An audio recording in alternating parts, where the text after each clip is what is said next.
नमस्कार दोस्तों, मैं हूं आपका अपना दोस्त नंदन और आप देख रहे हैं CNDC बाय नंदन। दोस्तों, आप लोगों के मन में ये सवाल चल रहा होगा कि और काफी सारे कस्टमर्स के भी ये सवाल होते हैं कि हमने अपने लोड में मेन में एक स्टेबलाइजर लगा रखा है, फिर भी हमारी इक्विपमेंट्स खराब क्यों होती है।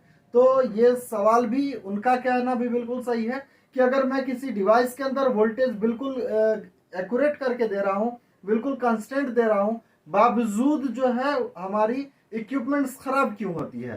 तो आप इसका आंसर क्या देते हैं अपने कस्टमर को, तो ये मुझे पता नहीं, लेकिन इसका एक सही और एक सटीक जो आंसर होता है आज की इस वीडियो में आपको देने वाला हूं। तो अगर आप जानना चाहते हैं तो इस वीडियो के साथ बने रहें, इस वीडियो को अंत तक देखें। मैं आशा करता हूं कि इस वीडियो के अंत तक आपको सारी जानकारी मिल जाएगी। तो चलिए शुरू करते हैं। दोस्तों, जैसा कि देख सकते हैं यहाँ पे हमने मेन लाइन दर्शाया है, यहाँ पे हमने एक स्टेबलाइजर लगाया है और इस स्टेबलाइजर के साथ जैसा कि इंडक्टिव लोड होता है आपका ये मोटर, रेजिस्टिव लोड में जैसा कि यहाँ पे हमने एक एक बल्ब यहाँ पे दिखाई है। कुछ डिजिटल इक्विपमेंट्स होते हैं जैसे कि आपका सेटअप बॉक्स हो गया, आपकी स्मार्ट टेलीविज़न हो गई, या फिर डिजिटल इक्विपमेंट्स में और इस टाइप की जो भी चीज़ें होती है, जैसे कि पेट्रोल पंप के अंदर कुछ मशीनें होती है जो कि डिजिटल होती है, या फिर आपका DVR हो सकता है, या फिर आपके कंप्यूटर्स हो सकते हैं। तो ये डिजिटल इक्विपमेंट्स का मैंने एक सेगमेंट रखा है। और एक है इलेक्ट्रॉनिक्स। तो इलेक्ट्रॉनिक्स में बेसिकली आपका जो SMD बेस्ड जो आपके LED बल्ब होता है ये हो गया, या फिर आपके यहाँ कोई SMPS से चलने वाला कोई और भी इक्विपमेंट्स है, या फिर कोई भी और आप इलेक्ट्रॉनिक्स गैजेट्स को आप अपने इलेक्ट्रिसिटी के साथ इस्तेमाल करते हैं। तो कुछ इस तरह की लोडें हमारे घर के अंदर होती है और हम मेन के अंदर लगाते हैं स्टेबलाइजर। स्टेबलाइजर लगने के बावजूद भी हमारी ये इक्विपमेंट्स खराब होती हैं। क्यों होती है, इसका क्या कारण है, मैं आज आप लोगों को बता रहा हूं। तो जैसा कि आप सब जानते हैं कि स्टेबलाइजर जो होता है मोस्टली ये 200 से लेकर 240 वोल्ट तक ये आउटपुट करती है। यानी कि आप इसके अंदर इनपुट वोल्टेज कुछ भी दे तो ये आपको 200 से 240 वोल्ट के बीच ये आपको आउटपुट देती है। कई केसेस में क्या होता है कि अगर लाइट बराबर से वोल्टेज बढ़ घट रही है, यानी कि आपका जिस फेज के साथ कनेक्शन है वहाँ पे वेल्डिंग हो रही हो, या फिर और भी कोई हैवी इक्विपमेंट चल रहा हो और लगातार वो ऑफ ऑन होता हो, तो वहाँ पे लगातार फ्लैक्चुएशन होती है। तो कई कंडीशन में क्या होती है कि फ्यू सेकंड्स के लिए ये 240 की जगह कभी 280, 260 ऐसा भी वोल्टेज आपको आउटपुट में देखने को मिलता है। तो इस कंडीशन में जो है आपकी जो आपकी इंडक्टिव लोड है इसके ऊपर कोई खास फर्क नहीं पड़ता। आपकी बल्ब जो है वो फ्यूज हो सकती है एक झटके के अंदर, जो कि पारंपरिक जैसा 100 वाट का जो फिलामेंट वाला बल्ब होता है, मैं उसकी बात कर रहा हूँ। बची बात कि यहाँ पर लगा है हमने मोटर मैंने यहाँ पे दिखाया। मोटर अक्सर खराब होती है स्टेबलाइजर लगने के बावजूद भी। तो क्या कारण हो सकते हैं, मैं आपको बताना चाहता हूं कि मोटर के अंदर इलेक्ट्रिकल पुर्जे के साथ साथ इसके अंदर लगा होता है कुछ मैकेनिकल पुर्जा, जैसा कि इसके अंदर आपकी बॉल बेरिंग हो गई, आपकी एम्पेलर हो गई। तो ये सारी की सारी चीज़ें जो है अगर इसकी कंडीशन बिल्कुल प्रॉपर ना हो, अगर बेडिंग खराब है तो ये मोटर ओवरलोड होती रहेगी और इस कंडीशन में ये हाई एम्पेयर कंज्यूम करेगी और उस कंडीशन में ये मोटर जल सकती है। तो आप इसके अंदर वोल्टेज कांस्टेंट करके भी डाल रहे हैं तो भी ये खराब हो सकती है। इसके अंदर एक कैपेसिटर लगता है जो कि नॉर्मली घरों के अंदर जो मोटर आप यूज़ करते हैं डोमेस्टिक यूज़ के अंदर, तो उसमें कैपेसिटर लगता है, उसकी कुछ लिमिट लाइफ भी होती है और अगर ये ओवरलोड की कंडीशन में भी उसके कैपेसिटर के ऊपर इफेक्ट पड़ता है। तो कैपेसिटर खराब होने के बाद भी ये मोटर खराब हो सकती है। और जितने भी इक्विपमेंट्स है इसे सही क्लाइमेट के अंदर चला जाए, इसकी जो एयर एग्जॉस्ट का जो भी सिस्टम होता है, चाहे वो मोटर हो उसके अंदर जो फैन लगी होती है, उसके पीछे फैन लगी होती है, उसे बेसिकली ठंडा करने के लिए वो बिल्कुल प्रॉपर हो, धूप में ना रखी हो। साथ के साथ उसके ऊपर कई बार क्या होती है कि मोटर के ऊपर लोग प्लास्टिक या फिर बोरी लगाकर उसे बांध देते हैं। वैसे कंडीशन में भी एयर का सही ढंग से वेंटिलेशन नहीं हो पाता है, इस वजह से भी मोटर वगैरह खराब होती है। वैसे दोस्तों, मैं सब जितने भी इक्विपमेंट्स हैं इन सारे इक्विपमेंट्स के साथ मैं आपको बता दूं कि इसके अंदर जो टेम्परेचर है उसे मेंटेन करके रखा जाए, इसे हीट के अंदर ना रखा जाए। अगर आप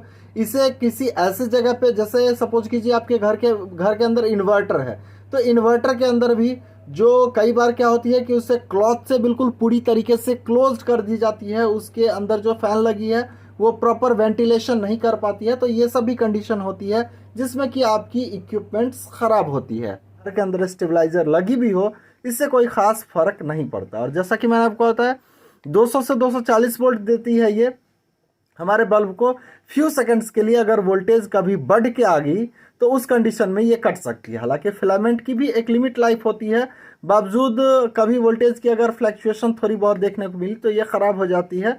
वैसे जो फिलामेंट है आप देखते होंगे काफ़ी दिनों बाद वो धीरे धीरे वो उसका जो फिलामेंट है वो लंबा होने लगता है, फिर आपको देखने से लगता है कि अब ये ख़राब हो सकती है। तो पुराने होने के कारण भी ये फिलामेंट ख़राब होती है। बची बात ये डिजिटल इक्विपमेंट्स। तो डिजिटल इक्विपमेंट्स के साथ क्या होता है कि जो डिजिटल इक्विपमेंट्स आजकल की छोटी छोटी काफ़ी कम कीमत के ऊपर आपको डिजिटल इक्विपमेंट्स मिलता है।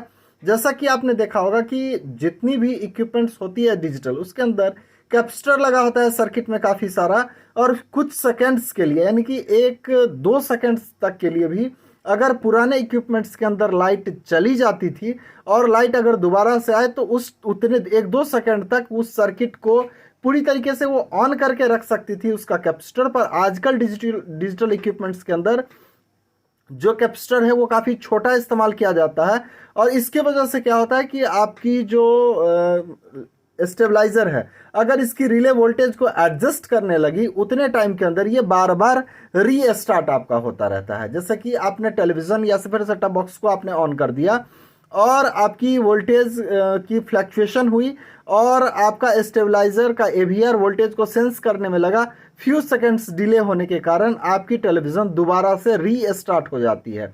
तो ये रीस्टार्ट टाइप की प्रॉब्लम होती है इसके अंदर।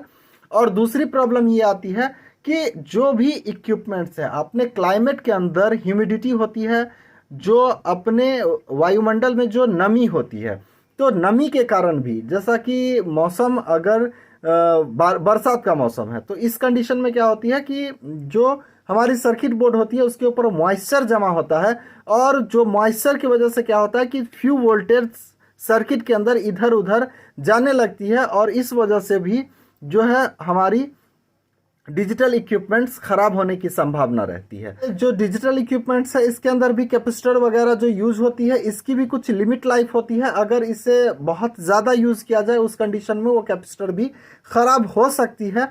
तो आपकी स्टेबलाइजर बशर्ते लगी हो वोल्टेज वो बिल्कुल एक्यूरेट दे रही हो, बावजूद ही जो ये डिजिटल इक्विपमेंट्स है मॉइस्चर या फिर इसकी जो इसके अंदर जो पीसीबी के ऊपर पुर्जे लगे हैं उसकी जो लाइफ है वो लाइफ अगर वो पूरी तरीके से जी लेता है उसके बाद वो खराब हो सकता है। डिजिटल इक्विपमेंट्स के साथ एक और चीज़ है कि इस डिजिटल इक्विपमेंट्स जितने भी होते हैं एसएमपीएस उसके पीछे फैन लगा होता है। काफ़ी सारे इक्विपमेंट्स के अंदर फैन लगा होता है जो कि बेसिकली इसके अंदर की जो टेम्परेचर है उसे ठंडा करने का काम करता है। कई बार क्या होती है कि घर के अंदर जो डस्ट होती है या फिर हमारे सर के बाल होते हैं वो जाकर फैन के अंदर फंस जाती है और फैन ख़राब हो जाती है, या फैन की नॉर्मली भी बुशिंग अगर चली जाती है तो फैन उसकी ख़राब हो जाती है, और उस कंडीशन की वजह से भी आपकी जो डिजिटल इक्विपमेंट्स आपकी एसएमपीएस है या फिर उसके अंदर जो पुर्जे लगे हैं वो ओवर हीट होकर के भी ख़राब हो जाते हैं।